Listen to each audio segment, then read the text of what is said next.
Jacob, qui est déjà vieux, il retrouve son fils Joseph et il vient avec toute sa famille s'installer en Égypte.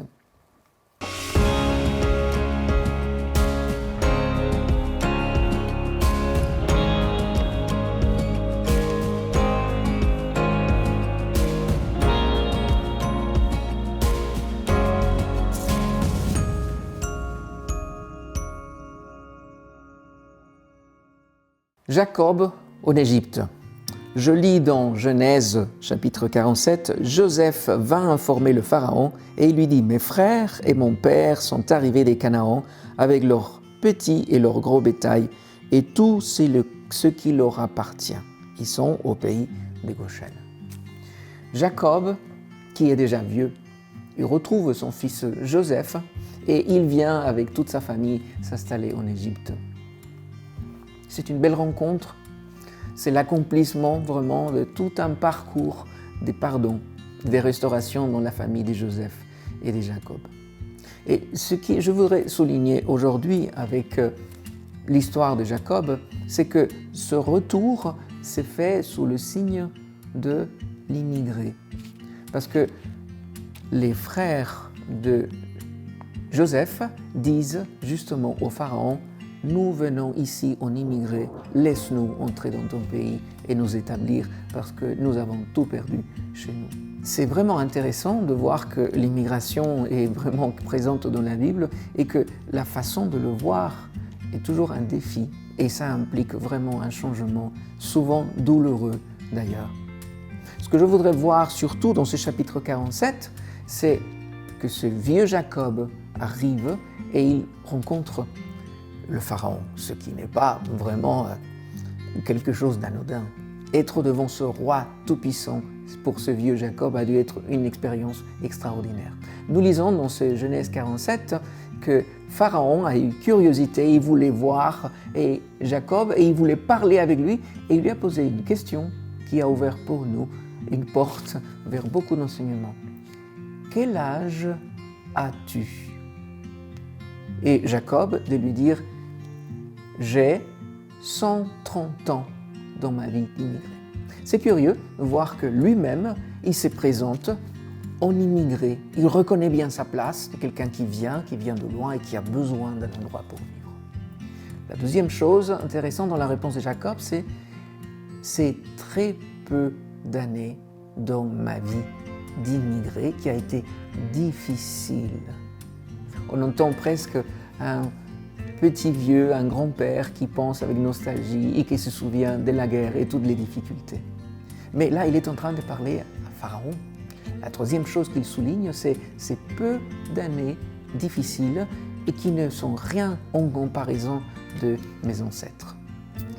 Ce qui veut dire que pour lui, sans doute, sa vie n'était pas vraiment beaucoup plus longue et il a trouvé important de le souligner au Pharaon. Certains commentateurs de la Bible diront que c'était vraiment un fait à souligner pour l'Égypte parce que l'espérance de vie n'était pas peut-être la même. La fin de cette histoire est le mot de Jacob. La Bible nous raconte que Jacob a voulu bénir le Pharaon. Deux choses sont importantes à souligner. La première, c'est que le roi Pharaon tout-puissant qui accueille ses immigrés a accepté, a reçu, n'a pas été froissé et il a accueilli la bénédiction de ce vieux immigré qui demandait justement une place pour vivre. C'est curieux qu'il s'est soumis, lui, un roi tout-puissant, à ce berger immigré. Pourquoi est-ce qu'il a fait? En tout cas, c'est quelque chose qui nous interpelle et qui montre vraiment une ouverture incroyable. La deuxième chose, quand on pense à Jacob, c'est que Jacob a voulu bénir quelqu'un de puissant et qui est surtout un roi païen. Pourquoi est-ce qu'il a voulu faire ça? Comment il a pu trouver non seulement l'occasion, mais cela veut dire qu'il trouvait dans cet homme-là quelqu'un de digne vraiment de la bénédiction qu'il pouvait offrir de Dieu. Le verset 10 nous dit que Jacob a béni le Pharaon. C'est quelque chose d'incroyable quand nous pensons à ce roi tout-puissant qui est en train d'accueillir avec magnanimité ce ce vieux berger immigrant qui a besoin vraiment de l'hospitalité, d'un endroit pour vivre avec toute sa famille. Et Jacob a voulu le bénir. Alors, si on pense à ce roi tout-puissant, comment est-ce qu'il a pu accepter, recevoir, d'être béni? C'est quelque chose qui font les rois, qui font les prêtres, en tout cas quelqu'un qui a quelque chose à lui donner. C'est vraiment intéressant de voir qu'il n'a pas été offusqué, en tout cas qu'il a accepté cela.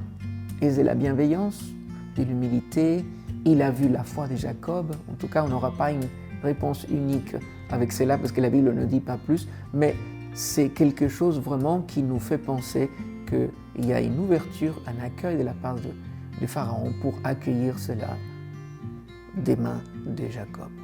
Maintenant, si on pense du côté de Jacob, ça nous surprend également parce que Jacob, qui est bien sûr quelqu'un qui croit en Dieu, c'est Dieu créateur des cieux et la terre, qui croyait Abraham aussi, il a voulu donner quelque chose à Pharaon qui était un roi païen. C'est quelque chose d'étonnant parce qu'il est en train de bénir quelqu'un qui non seulement n'est pas de sa nation, mais qu'on sait très bien qu'il était un roi païen. L'immigration, elle est ancienne dans l'humanité et encore aujourd'hui, nous devons parfois quitter l'endroit que nous connaissons, la famille, les lieux qui nous ont vus grandir, les amis, échanger des vies.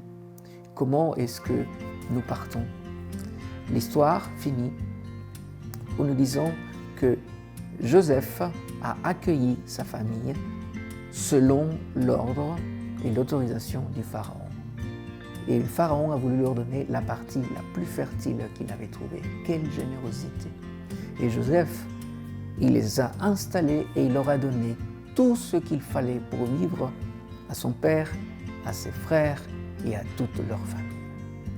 Ce qui commence comme une histoire de besoin, de famine et de manque, finit dans une générosité totale qui est d'ouverture, d'amitié, de solidarité, ce qui est nécessaire pour manger, pour vivre puisqu'ils ont un nouveau pays, mais aussi des bénédictions spirituelles pour ce pays et pour le roi.